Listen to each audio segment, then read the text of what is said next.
Halo sa lahat. Ako si Dr. Renato Bagani at ngayon susuriin natin ang paksang diabetes, hindi kalaban ang carbs, alamin ang 4 masama, 4 mabuti, mahal kong makababayan. Ngayon, mayroon akong gustong ibahagi, isang bagay na sigurado akong magpapaisip sa marami sa inyo. Totoo bang ang carbohydrates ang kalaban ng mga may diabetes? Naintindihan ko na sa tuwing naririnig ninyo ang kanin, pandesal o pansit, kinikilabutan kayo at natatakot na baka tumaas ang inyong blood sugar. May mga natatakot magutom at naglalayong iwasan ang kanin, samantalang ang iba naman ay gulay at kaunting karne lang ang kinakain. Ngunit bakit mayroon pa ring nakakaramdam pagod, panginginig at maging hypoglycemia? Nakapagtataka pa, ang ilan ay kumakain ng malusog na carbs batay sa sabi-sabi, ngunit tumataas pa rin ang kanilang blood sugar. Bakit kaya? Gusto kong linawin ito. Hindi masama ang carbohydrates. Ang problema ay sa paraan, ating pagkain at sa uri na ating pinipili. Sa video na ito, ibabahagi ko sa inyo ang 4 na uri ng carbs na dapat iwasan at 4 na uri na makatulong upang maging matatag ang inyong blood sugar. Nang sa gayon, hindi na kayo matatakot at malalaman ninyo kung paano kumain ng masarap at manatiling malusog araw-araw. Halina't tuklasin natin ito ngayon. Paano nakakaapekto ang carbs sa blood sugar? Kapag kumakain tayo ng pagkain na may carbohydrates, ginagawa itong asukal ng ating katawan at sinisipsip sa dugo. Tumataas ang blood sugar at naglalabas ang pancreas ng insulin na siyang susi upang dalhin ang asukal mula sa dugo patungo sa mga sel para sa enerhiya. Sa mga may diabetes, nagiging magulo ang prosesong ito, maaring hindi sapat ang insulin na nilalabas, o kaya ay resistansya ang sel sa insulin. Dahil dito, naipon ang asukal sa dugo na nagiging sanhing matagal na pagtaas ng blood sugar at humahantong sa mga komplikasyon. Kaya, napakahalagang ang pagkontrol sa pagkain. Mahalaga pa rin ang carbohydrates. Ang ganap na pag-iwas dito ay magdudulot ng kakulangan sa enerhiya at pagkapagod. Ngunit ang may diabetes ay kailangang pumili ng tamang uri ng carbs at tamang dami. Hindi lahat ng carbs ay pareho. May mga nagpapataas ng blood sugar ng mabilis at mayroon ding nagpapataas nito ng mabagal at matatag. Ang mahalagang pamantayan ay ang glycemic index, GI. Ang GI ay ang bilis ng pagtaas ng asukal sa dugo pagkatapos kumain ng isang partikular na pagkain kumpara sa purong asukal. Mababa ang GI kung mas mababa sa 55, ibig sabihin unti-unting tumataas ang asukal. Mataas ang GI kung higit sa 70, ibig sabihin mabilis na tumataas ang asukal. Ang mga mabuting carbs ay karaniwang komplikadong carbohydrates, mayaman sa fiber, at mabagal matunaw na nagbibigay ng pakiramdam ng kabusugan at nagpapanatili ng matatag na blood sugar. Sa kabaliktaran, ang masamang carbs ay simpleng carbohydrates, kaunti ang fiber, at mabilis matunaw na nagpapataas at nagpapababa ng blood sugar. Nang mabilis, nagdudulot ng pagkapagod at gutom, lalo na sa mga may diabetes. Ang pag-unawa sa simpleng prinsipyong ito ay makakatulong sa inyo na hindi na matakot sa carbs. Ang susi ay iwasan ang masamang carbs at piliin ang mabuting carbs. Ngayon, tatalakayin ko ang 4 na uri ng carbs na kailangang limitahan. Tingnan ninyo kung marami kayo nito sa kinakain ninyo upang makapag-adjust kayo. 4 na uring carbs na dapat iwasan. Masamang carbs. Ito ang 4 na grupo ng masasamang carbs na madalas nating kinakain at dapat iwasan ng mga may diabetes. Kilalang-kilala ang mga ito, kaya basahin ng mabuti at tandaan upang mabago ang inyong nakasanayan sa pagkain at makatulong sa pagpapanatili ng blood sugar. Pinrosesong bigas, white rice, at iba pang pinrosesong butil. Ang pinrosesong bigas ang numero unong salarin sa mabilis na pagtaas ng blood sugar pagkatapos kumain. Kapag pinoproseso, nawawala ang balat at germ na siyang bahaging mayaman sa fiber, bitamina at mineral. Ang natitira ay purong starch. Mabilis matunaw ang starch na ito at mabilis na nagiging glucose na mabilis na sinisipsip sa dugo at nagiging sanhi nga mabilis na pagtaas na blood sugar pagkatapos kumain. Ang glycemic index ng white rice ay mataas, lalo na ang mamalakit na bigas tulad ng kanin para sa kakanin tulad ng suman o biko na may napakataas na GI. Ito ang dahilan kung bakit ang pagkain ng puto o bibingka ay nagpapataas ng blood sugar ng mas mabilis kaysa sa pagkain ng whole grain carbs. Gayunpaman, ang aral dito ay hindi ipinagbabawal ang white rice para sa lahat, ngunit para sa mga may diabetes, kailangan ang seryosong pagkontrol sa porsyon at mas bigyan ng prioridad ang mas kaunting pinrosesong carbs. Pandesal, pinrosesong tinapay at mga pansit, bihon mikimula sa pinrosesong harina. Marami ang nag-isip na kung iwasan ang kanin, mas mabuti ang pandesal o pansit. Ngunit sa totoo lang, hindi ganito. Ang pandesal, pinrosesong tinapay, pansit, bihon at miki ay karaniwang gawa sa pinrosesong harina na tinanggalan ng balat, kaya napakababa ng fiber content. Dahil pinino at kadalasang luto ng malambot, mabilis matunaw ang mga produktong ito, mas mabilis pa kaysa sa whole grains. Ang isang piraso ng pandesal o isang malaking plato ng pansit ay maaring magbigay ng dami ng carbs na katumbas ng 2 tasang kanin, ngunit mas mabilis itong sinisipsip kaya mas madali ang pagtaas ng blood sugar pagkatapos kumain. Dagdag pa, maraming tao ang umiinom ng sabaw ng pansit, kumakain ng matatamis na sarsa, o niluluto ito gamit ang MSG na nagpapataas ng sugar load. Payo ko, bawasan ang dami, samahan ng maraming gulay at protina, at kung mari, magpalit sa whole grain na bersyon. Tulad ng whole wheat bread o pansit na gawa sa brown rice, mas ligtas ito. Pinrosesong cereal at instant breakfast food tulad ng cereal drinks, instant oatmeal. Ang ma-instant cereal at nutritional powder na sinasabing pampalusok ay madalas na naproseso ng husto, pino o kaya ay niluto na at pinatuyo at minsan ay may dagdag pang asukal at pampalasa. Ang whole rolled oats o steel-cut oats ang pinakamainam na opsyon dahil mabagal matunaw at mayaman sa fiber. Ngunit ang instant oatmeal ay pre-processed na, mabilis matunaw, at maring magpataas ng blood sugar katulad ng pinrosesong carbs.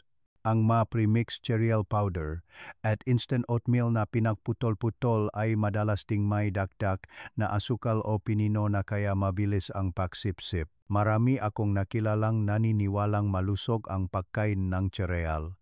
Ngunit sa katunayan ay ginagamit nila ang uri na may asukal kaya mataas pa rin ang blood sugar. Kaya kapag bumibili, basahin ng mabuti ang ingredients.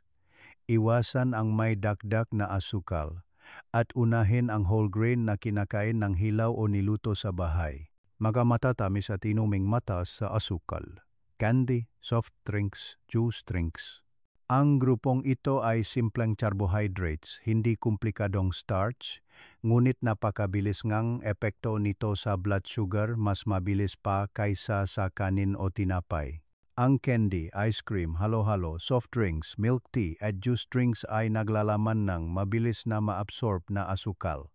Ang isang latang soft drinks ay maaaring maglaman ng 7 hanggang 9 kutsarita ng asukal. Ang daming ito ay maaring magpataas kang blood sugar ng mabilis at nagbibigay ng malaking pasanin sa pankreas. Marami ang nag-isip na okay lang uminom ng juice drinks kung hindi kumakain ng kanin. Ngunit kapag na-juice na at tinanggal ang fiber, mas mabilis maabsorb ang natural na asukal sa prutas na nagpapataas pa rin ng blood sugar. Ang pinatuyong prutas ay isa ring pinakmulan ng concentrated sugar na dapat iwasan. Kung nagka-crave ng matamis, Mari kang kumuha ngang maliit na piraso upang pawiin ang pagnanasa o unahin ang sariwang prutas na may balat upang mabawasan ang bilis ngang pagsipsip.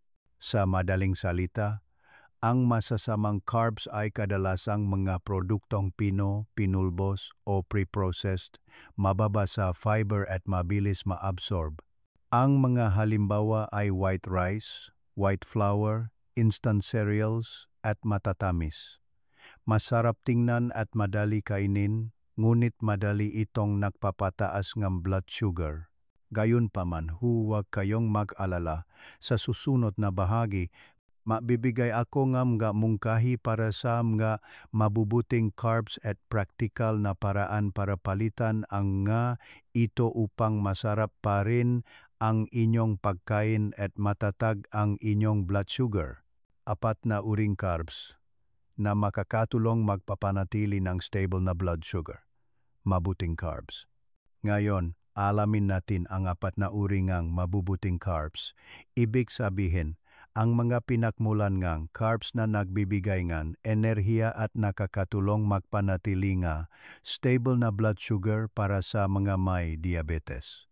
Sana ay unahin ninyo ang mauring ito sa inyong pang-araw-araw na pagkain dahil kung pipiliin ninyo ang tamang carbs, magiging kaibigan ninyo ito at hindi na kalaban. Narito ang apat na karaniwang grupo at ang tamang paraan na paggamit nito.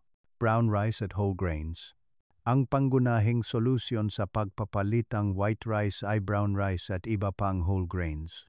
Ang brown rice ay husk lang, pinapanatili ang balat na mayaman sa fiber, B vitamins, at minerals ang mga nawawala sa white rice kapag pinoproseso. Dahil mayaman sa fiber at may buong butil, mas mabagal maabsorb ang brown rice kaya mas mabagal at mas banayad ang pagtaas ng blood sugar pagkatapos kumain kumpara sa white rice. Ipinapakita ng mga pag-aaral na ang pagkain ng brown rice, whole grain oats, at barley ay nakakatulong sa mas mahusay na pagkontrol ng blood sugar at pagpapabuti ng insulin sensitivity sa ilang tao. Alam kong marami sa inyo ang nag-alala na matigas at matabang ang brown rice, ngunit tandaan ninyo ang bigas ng ating mga ninuno. Naintindihan ko, ngayon may mga paraan para mas madaling kainin. Halimbawa, maghalo ngang kalahating brown rice at kalahating white rice o pumili ngang sticky brown rice. Ibabad ang brown rice ng 6 hanggang 8 oras bago lutuin. Magdagdag ngang mas maraming tubig at lutuin ng mas matagal o gumamit ng pressure cooker para lumambot. Ang pagdaragdag ng kaunting munggo o black beans habang nagluluto ay nakakatulong din para maging mas masarap at mas masustansya ang kanin. Ang whole wheat bread, whole wheat pasta o pansit na gawa sa brown rice ay magandang alternatibo kapag gusto ninyong magpalit ng pagkain paminsan-minsan. Kamote at iba pang gulay na ugat na may mababang GI. Ang kamote ay tinatawag ng maraming eksperto bilang golden friend ng mga may diabetes dahil naglalaman ito ng fiber, vitamin A, vitamin C, potassium at mabagal maabsorb na starch. Ang nilagang o steam na kamote na luto lang ng tama ay may mas mababang glycemic index kumpara sa nilagang patatas o mashed potatoes. Gayunpaman, napakahalaga ng paraan ng pagluto. Ang paglaga o steaming ang pinakamabuti. Ang pagprito o pag-ihaw ay nagtatanggal ng tubig at nagpapako ng starch kaya maaring tumaas ang glycemic index. Isang maliit na tip, kung gusto mong kumain ng kamote, ilaga o i-steam lang ito ng bahagya at samahan ng protina, halimbawang kaunting karne, itlog o unsweetened milk at badeng gulay para mabawasan ang bilis ngang pagsipsip ngang asukal. Kumain ngang katamtamang dami, mas 100 hanggang 150 gramo ngang kamote bawat kainan ay sapat na. Bukod sa kamote, ang iba pang gulay na ugat tulad ng gabi, ube, at kalabasa ay maari ding gamitin upang magpalit ng lasa, basta iwasan ang pagprito ngang maraming mantika. Mga uring beans at legumes. Ang black beans, red beans, munggo, lentils, at soybeans ay lahat ng pinakmulan ng mabagal, maabsorb na starch dahil naglalaman ang maito ng maraming fiber at plant-based protein. Ang GIN karamihan sa mga uring beans ay medyo mababa kaya kaunti lang ang pagtaas ng blood sugar pagkatapos kumain. Bukod pa rito, ang beans ay nagbibigay ng folate, magnesium, potassium at antioxidants na napakabuti para sa puso, lalo na sa mga may diabetes na kadalasang mas mataas ang panganib sa sakit sa puso. Sa mga matatanda na may mahinang ngipin o gustong malambot na pagkain, ang beans ay isang tagapagligtas. Ang munggo soup, tofu adobo, at unsweetened soy milk ay masarap at nagbibigay kabusugan ng matagal. Mari ding lutuin ang beans kasama ng brown rice para sa mas masarap na lasa at sustansya. Tandaan, kapag nagluluto ng matatamis na pagkain mula sa beans, bawasan ang asukal o gumamit ng angkop na pampatamis upang hindi mabilis na tumaas ang blood sugar. Mga prutas na hindi gaanong matamis at kulay na mayaman sa fiber. Ang sariwang prutas ay tunay na pinakmulan ng mabubuting natural na carbohydrates. Nagbibigay ito ng bitamina, mineral at fiber na nakakatulong sa pagkontrol ng pagsipsip ng asukal. Ang maprutas na hindi gaanong matamis tulad ng pomelo, dalandan, mansanas, pras, bayabas, strawberry at blueberries ay karaniwang may mababa hanggang katamtamang glycemic index. Ang katamtamang pagkain ay hindi magpapataas ng blood sugar ng mabilis. Ang avocado ay espesyal dahil halos purong good fats ang nilalaman nito, halos hindi ito nagpapataas ng blood sugar, kaya napakainam gamitin. Sa kabalintunaan, dapat limitahan ang sobrang matatamis na prutas tulad ng hinok na mangga, langka, rambutan, durian o labis na pakwan dahil maaring mataas ang glycemic index nito. Ang berdeng gulay ay palaging matalik na kaibigan. Ang leafy greens, cruciferous vegetables tulad ng broccoli, kangkong, ampalaya, at talbos ng kamote ay naglalaman ng napaka-counting carbohydrates ngunit napakaraming fiber at bitamina. Isang simplang tip ay kumain muna ng gulay bago kumain ng kanin. Ang paraan na ito ay nakakatulong sa pagbaba ng blood sugar peak pagkatapos kumain. Iwasan ang juice drinks dahil nawawala ang fiber at mas mabilis na maabsorb ang asukal. Isang pangkalahatang tip sa pagkain ay ang pagpapalit ng pagkain. Halimbawa, sa tanghalian, kumain ng brown rice. Sa hapunan, kumain ng maliit na kamote kasama ng sweetened milk o kumain ng isang mangkok ng munggo soup sa halip na pansit sa almusal. Kombinasyon. Palaging isama ang carbs sa gulay at protina para mabagal ang pagsipsip ng asukal. Sa pagluluto, iwasan ang paulit-ulit na pagprito. Limitahan ang matatamis na pagkain at unahin ang paglaga, pag-steam o bahagyang pag-ihaw. Ngunit tandaan, ang pag-ihaw at pagprito ay maaring magpataas ng GI sa ilang uring gulay na ugat.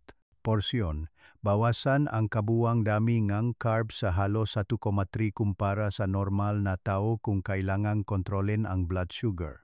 Kumain ng dahan-dahan, ngumuya ng maigi upang maramdaman ng katawan ang kabusugan ng maaga. Sa madaling sabi, ang 4 na grupo ng carbs na dapat na iyong tandaan ay 1. Whole grains na kinakatawan ng brown rice, oats at whole wheat pasta. 2. Magagulay na ugat na may mababang glycemic index na kinakatawan ng kamote, 3 beans at legumes. At 4. Magaprutas na hindi gaanong matamis kasamang gamberdeng gulay. Ang karaniwang katangian ng mabubuting carbs ay mayaman sa fiber, mabagal matunaw at may mababang glycemic index at mayaman sa bitamina. Ang pagkain ng ito ay makakatulong sa mas matatag na blood sugar pagkatapos kumain kasabay ng pagbibigay ng sapat na enerhiya para sa pang-araw-araw na gawain ng hindi kailangang magutom at mahirap. Naintindihan ko na hindi madali ang pagbabago ng nakasanayan sa pagkain lalo na sa mga matatanda. Ngunit subukan ang bawat maliit na hakbang tulad ng paghalo ng kalahating brown rice, pagdagdag ng beans bawat linggo, pagkain ng gulay bago kumain, unti-unti at masasanay din kayo. Malusog na baga, matata na blood sugar, masarap na pagkain, at ligtas pa. Mahal kong mga kababayan, sa puntong ito, gusto kong bigyang diin ang isang napakahalagang bagay. Hindi masama ang carbs. Ang masama o hindi ay depende sa maling pagpili ng uri at maling paraan ng pagkain. Ang mga may diabetes ay ganap na makakakain ng carbs araw-araw kung alam nila ang matalinong pagpili at tamang pagkain. Hindi ninyo kailangang iwasan ang carbs ng radikal. Ang pag-iwas sa kanin o pagpapalipas ng pagkain ay magdudulot lang ng kakulangan sa enerhiya, madaling pagkapagod at hypoglycemia. Sa halip, iwasan ang mabilis na carbs tulad ng white rice, white bread, instant noodles, at makipagkaibigan sa mabubuting carbs tulad ng brown rice, kamote, beans, at whole grains. At kapag tama ang pag-unawa at pagpili, ang carbs ay hindi na isang masamang espiritu kundi isang pinagmulan ng enerhiya na makatulong sa inyo na mamuhay ng malusog, masaya, at puno araw-araw. Tingnan ang mabubuting carbs bilang isang kaibigan, huwag lumayo kundi pumili ng maingat at katamtaman. At tandaan ninyo, ang pagkontrol ng blood sugar ay hindi lamang nakasalalay sa dieta kundi sa kombinasyon din ng gamot, magaan na ehersisyo at positibong pananaw araw-araw. At kung nakita ninyong kapaki-pakinabang ang video na ito, paki-subscribe sa Dr. Renato Bagani Official Channel at pindutin ang notification bell para hindi ninyo mapalampas ang pinakabagong video. Sana rin ay mag-iwan kayo ng komento sa ibaba at ibahagi kung anong uri ng carbs ang madalas ninyong kinakain o anong masarap na pagkain ang gusto ninyong irekomenda sa komunidad upang matuto tayo. At huwag kalimutang ibahagi ang video na ito sa inyong mga mahal sa buhay at kaibigan na may diabetes upang malaman nilang possible ang tamang pagkain ng carbs. Maraming salamat sa inyong pakikinig. Makita-kita tayo sa mga susunod na video. Nais ko sa inyong lahat ang mabuting kalusugan at masayang pamumuhay araw-araw.